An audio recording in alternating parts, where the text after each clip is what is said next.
So one thing that's also important to note about the life cycle of insects is how many times do they emerge a year?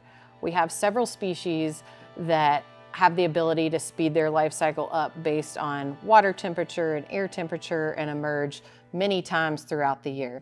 Typically that's going to be in your summertime or your warmer months. It's not going to be in the middle of the winter, although there are some aquatic insects that we do have that emerge in the winter. They're not going to be as important in fly fishing. But the way we classify that is called voltinism, and that's how many life cycles that they have within the year. And so univoltine would mean that there's one emergence throughout the year. So something like a green drake hatch or a brown drake hatch, that would be something with one big emergence per year. So we would call that univoltine.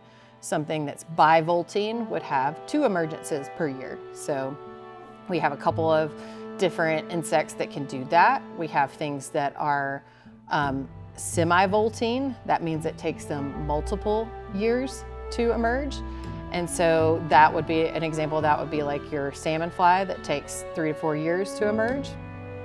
And so knowing again where those emergences are and knowing that there's not just going to be a salmon fly emergence every 4 years. All these generations are staggered, and so some years may be better than others. That may be due to flows or weather or a catastrophic event or something like that. But there are lots of different ways to look at how these emergences are going to happen.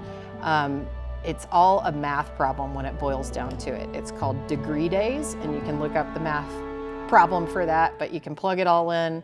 Remember having to do this in my economic entomology class in college, and you can figure out how long it's going to take for something to emerge. And again, you can speed up those life cycles due to temperatures. You can slow down those life cycles due to adverse conditions or temperatures and things like that. So there are quite a lot of different variables that go into when an insect emerges. But as a pro tip here, you have this handy little thing probably in your pocket called an iPhone, and if you've got one, it's got a timestamp on it. And so I typically take pictures of insects that I see and usually have a timestamp related to that and when I want to record an emergence, and then you can go back and reference that. And a lot of times things end up happening within the same week, year after year.